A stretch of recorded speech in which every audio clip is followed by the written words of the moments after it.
Howdy do, friends. Mad Painter here to paint some things on your imagination station. So today we will be discussing the unity of one, relationship consciousness. So friends, oftentimes when we think of relationships, we think about it from a perspective of what we want, what we desire, and it oftentimes have nothing to do with the us of the relationship or what the other person desires. Do you know what that does, friend? It creates drama, drama, drama, drama, drama. And we'll be sitting there in the corner of the shower crying, wondering why we keep getting in this position. Well, friend, this is where we change some things. And we're going to talk about how do you minimize the drama? How do you make relationships better? And how do you think differently about yourself and the other person in this us? Because it's not a boat, this is a ship. So we're going to go about relating with these things a little bit better. I want us to keep in mind, and also whether we have a partner or not, this is still preparation for a future partner. But I want us to keep in mind, we are purposely shifting our thinking. Friend, you think you want to work that body out? You want to get them muscles. You want to get leg day going. You want to get that booty popping. If we can work that physical, it starts here. So let's start getting our brain and doing a workout, because we can't keep letting it work us out and going after these different things because we're choosing to entertain certain stuff. So let's put our mind to work, friends. So with this first question, how are we going about minimizing this drama? One, baby, you got to be tired of the drama. In talking to some people in the past, they have admitted, yeah, I like the drama. Friend, if you like the drama, this where part of these hard talks come in at, friend. Because you got to be real with yourself. Are you liking this drama? Are you liking a roller coaster ride? Because, friend, if you liking a roller coaster ride, you're not going to be ready to hop off that bad boy. But this is for those who ready to hop off that bad boy. They tired of going round and round and round and round and up and down and up and down. And so we got to sit down and have the hard talks and be tired of it. And part of the sitting down, having the hard talks, we have to reflect. What are the things that we're really tired of, like over and over and over again? And how are we going about putting ourselves in these predicaments? Let us not look at the other people. Yeah, we can look at them, but that's not what's going to help us out. Because right now with these hard talks, it's only you, baby. It's only you. So this is who we're talking to. We're talking to the you. The second part, we have to get to a point where we are being honest about our desires. Because when we are honest about our desires, baby, you'll start to see how them desires really are your weaknesses, and they're not helping you. They're not really helping you. They'll help you get that temporary gratification, but it's not really helping you in the long run. And so when we sit down and look at how our desires play a major part in our weaknesses, and how a lot of times when we do these things, we can't help it. This is where we're like, we have something here. We have something to work with. Now we're actually looking at the things that we need to stay away from, the things that are like, okay, I know I need to stay away from them things, but it's a tad bit difficult to do so. And also, part of this reflecting and in looking at the things that you know you want to change. You don't want to be in these toxic situations anymore, these toxic relationships, especially when they're seeming like they're happening over and over again. Now, it's one thing when you're in this toxic situation and it's with this particular person, and you may not have experienced something like to this level where you feeling so good up here, but they make you feel so bad down here. And it's that whole roller coaster ride where It could be that person, but there are still things within you that you have to pay attention to, like, why do I keep letting this person in? Why do I keep letting them do XYZ? Or man, why I keep giving old girl XYZ, and I know daggone well she giving that to her baby daddy. I don't have that in my notes. So we have to be willing, another part in 3, in being willing to hear and shifting this perspective. Okay, we may have visuals of those grand times of fighting and making up. Well, let's take those toxic moments and shift them to something more healthy.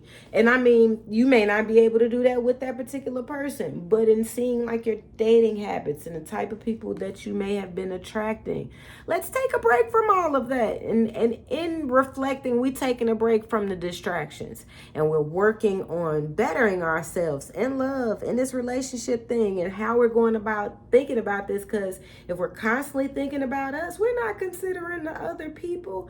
And baby, your cup run over with that, because if you're not considering your partner, you're not considering your friends, you're not considering the people who serve you, oh, it just keep going on and on and on. And then you're wondering how come no one wants to be around you. It's because you got to be a little more considerate of others.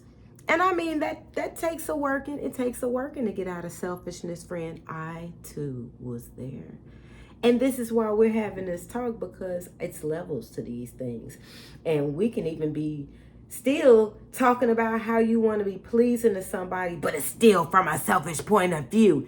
And we want to break out of that, because we want to be genuine. We want to be genuine in love. We want to be genuine in being there and being present for people. But it starts here. It starts with us, friend, and the shifting of our mind. Because once we start shifting how we think about things, that's also shifting up how we feel about things. And so we want to, with this mind shift thing, look at how we can actually choose to live differently. We don't have to, just because we've had relationships like this that's been in the past, don't necessarily mean that this is what our relationships have to look like in the future, because this is about a unity thing. And if the unity thing is all about a selfish type of thing, and it's all about what you want and how you can build this collective of people to deliver your vision and what it is you want, oh, you're going to have a hard time. I mean, we already have a hard time, but it's like this whole selfishness thing, like, it can get kind of heavy. It can get kind of heavy. And so we want to, I was talking of that. This is why I'm looking at my notes, friend, because I'm trying to push forward to the point. And it's like, no, we got to finish with the foreplay. We have to finish with the foreplay. And so, and looking at this toxic situation, right? And so if we're big on this fighting and making up, I'm saying that so clean. But if we're into this fighting and making up, let's take that thrill, instead of the thrill that we get from fighting and thrill from arguing and that rush when it comes to making up, instead of that thrill of fighting and arguing, take that to like an escape room type of a thing.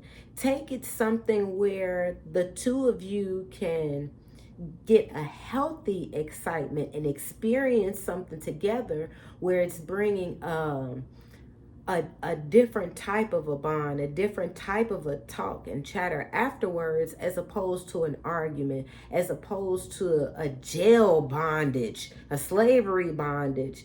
And we can just learn to build.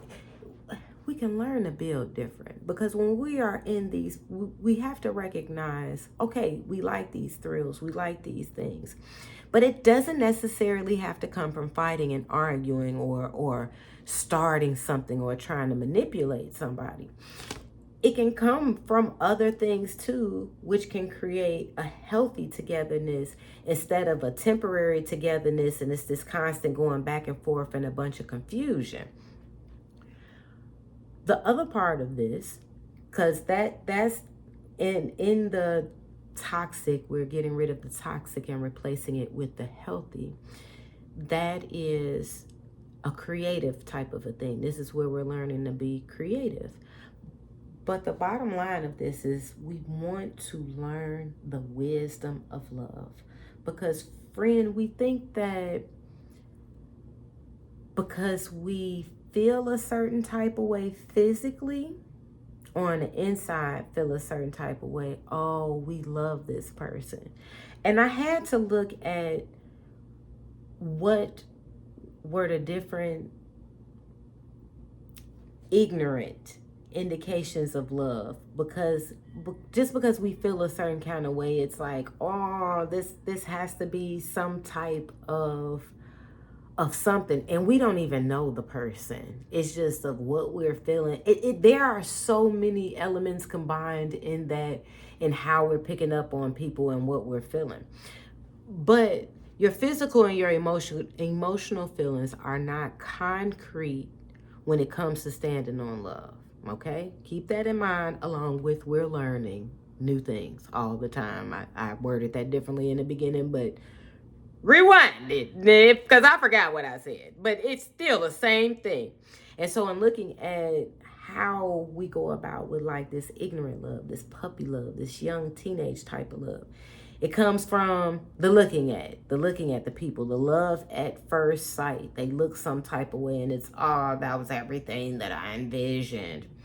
We have the sexual attraction, because it's where we're feeling some type of way and it's, oh, that's gotta be love. And a whole bunch of people who've been there, done that can tell you, nope, it's not. And we also have the fantasy. And I had to throw the fantasy up in there because I keep hearing my mentor, Bishop Dale C. Bronner. The story that you tell yourself shapes your future. So here, we'll be telling ourselves all kind of fantasies. This is the very reason why we want to, one, gain wisdom on love, because there is a truth in that. There is a process and there is a discipline. There is a whole bunch in connection with that. The other part is we learn to listen better, because when we are not present and when people are talking, they'll say one little thing and we'll go all off into fantasy land, especially women.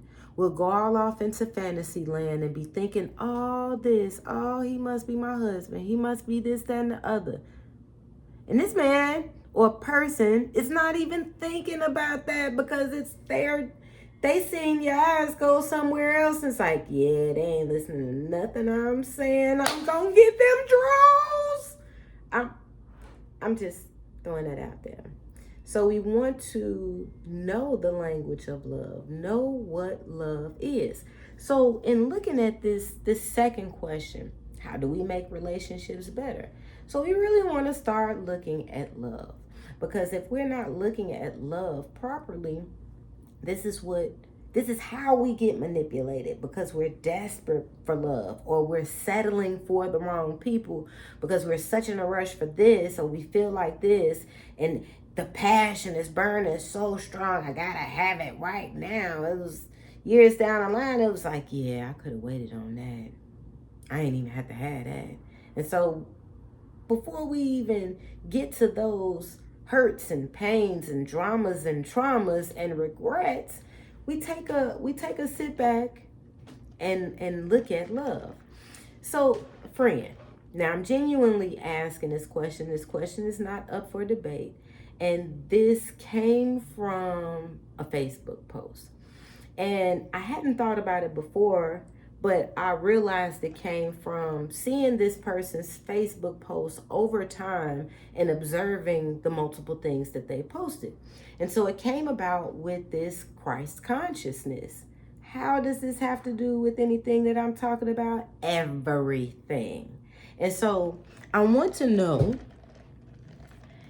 because people said, the person posted up that Christ isn't a person to be worshipped, it's a consciousness. So I'm asking for those to tap in. Please leave your comment, because I am interested, and the person never answered the question fully.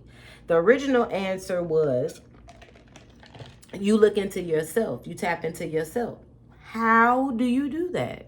So please feel free to answer because I'm very much so interested. But since I'm doing a video and don't really have time for you to answer because it's already going to be posted up before you even get to the comment box, this was the mindset of where I came from as far as saying where all these questions come from within me, because I was going to leave it alone, but this is where the observation of the post came from.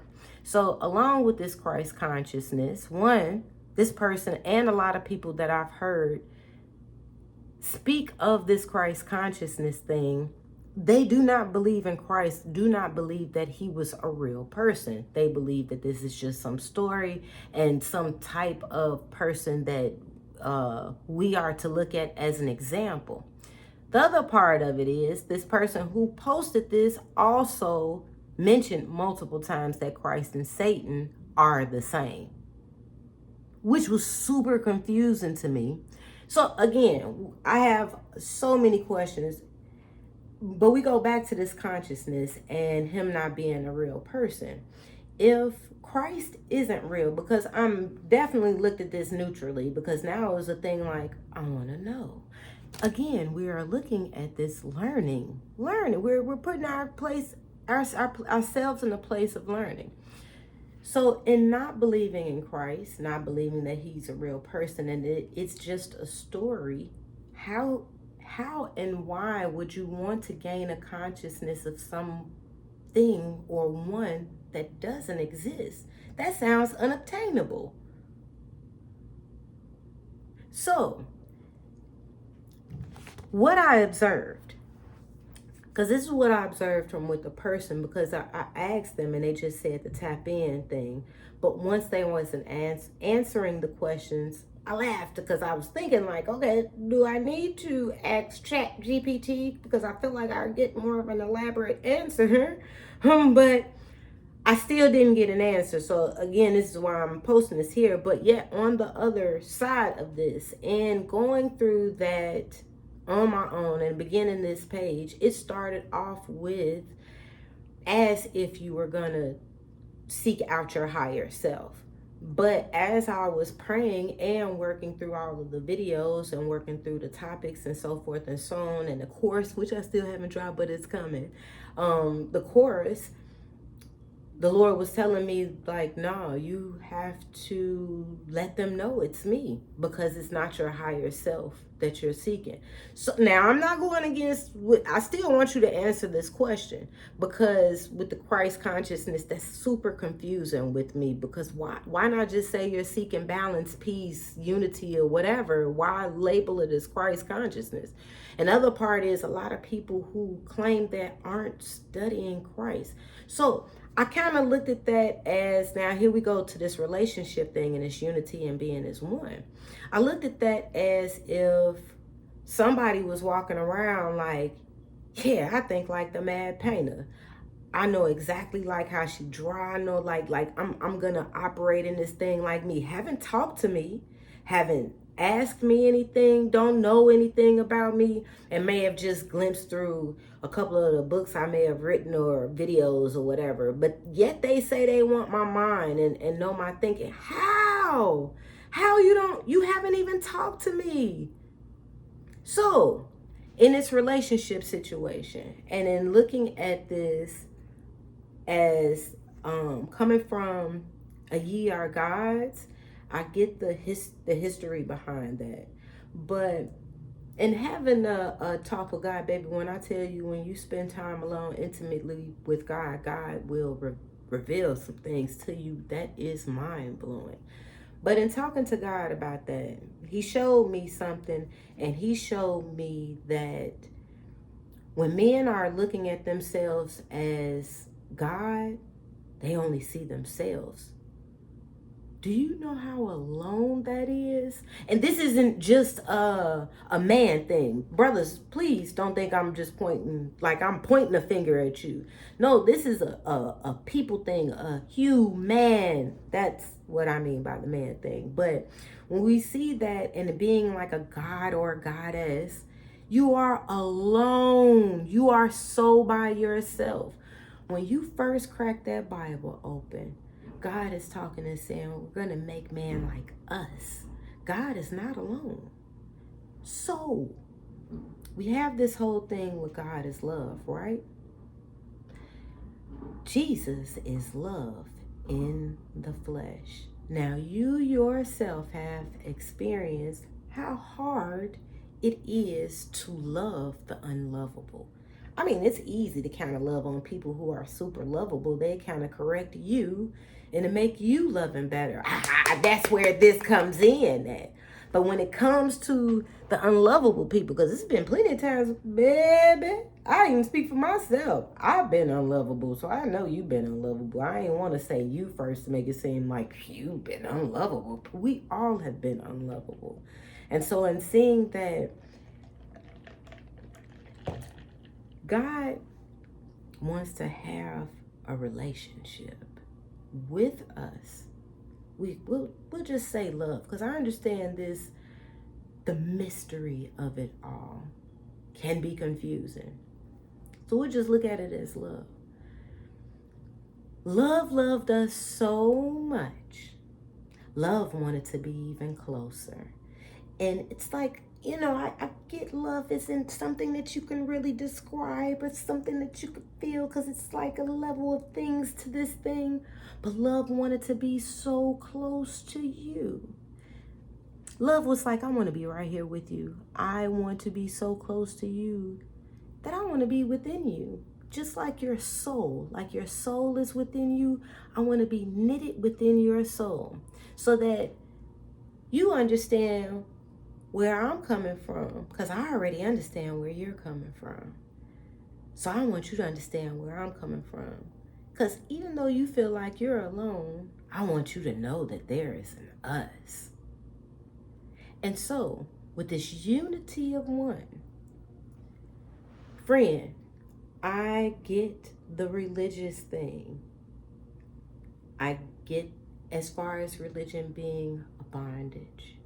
And if we really take time out and wholeheartedly seek out the will of God, because I mean, love, that's what love did in the flesh. Love was about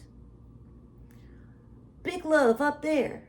What is it that you want me to do? What's your will for me here? I mean, it's like constant communication. Because, I mean, you see yourself how hard it is to be loving on folk down here. And so it's like love was keeping in constant communication with big love. Because it's like big love. What is it that you want me to do here? So this is where we come in at.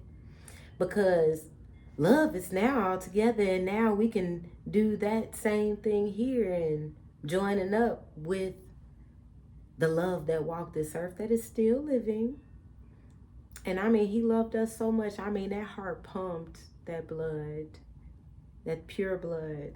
And if you were dabbling in anything or knew any practices of the blood or heard some things, you kind of heard how, ooh, you know, don't eat that spaghetti or don't mess around with that, because, you know, that blood has witchery and all that stuff.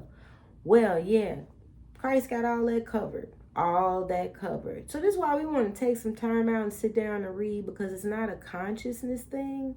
This is a unity thing. So, you know, consider it like marriage. When you get with someone and you're in a relationship, no matter male or female, you have to submit to your partner. I mean, because if it's all about you, it won't work. So this whole thing, when we get into this relationship, because you don't want to just submit to anybody, just how come we not willy-nilly marrying anybody? And this is, again, when we're getting to a point where we just not willy-nilly going to bed with anybody either, because when you find out how precious your precious is, and it's not a thing like, you don't want nobody to touch you don't want nobody, you want to stay a virgin forever. I mean, do you? But at the same time, especially on this walk, especially in avoiding all of those distractions and getting closer, because I mean, I've observed and experienced, especially in going through that phase, like, all right, we're gonna set Jesus to the side. Like, okay, God, like, is this Jesus thing real? Because I mean, you got all these other people talking about this and talking about that, and studying, reading, asking God questions, and going along with this walk. Oh, Christ has shown up and shown out, and that living God situation is a real thing. So the religion thing, like, if anything that you're getting from this is religion, like, go out there and serve the people, serve the widows, look out for the kids, take care of the community, because this is about community building. And this started off with a us thing. This is the only religion thing I'm gonna speak of, because we're working on developing bonds with our people. But as far as relationship, because relationship consciousness, you want to get in this alignment and to know the wisdom of God, to know the love of God, and to experience this at such a level with self, with God. Like, you're doing this walk alone first before you decide to I do with anybody, or just before, even in dating, even in friend, you want to be able to truly love somebody. And you also want to be able to recognize when someone truly loves you. And this is through experiencing the love of God. Because you ain't going to get that through no consciousness, baby. I'm going to tell you that right now, because you think on all you want to. And the plots and plans of man, baby, you could build all. Solomon said, unless God build the house, the labors in vain. You could build all you want to up in there as high as you want to. The back of the dollar bill will show you, baby, all you gonna be disconnected, and that head, that eyeball be so daggone high and think you shining, and nah, cause it's gonna fall, cause ain't nothing to stand on there. We wanna have this solid rock in which we can stand on. We wanna have a firm foundation in love.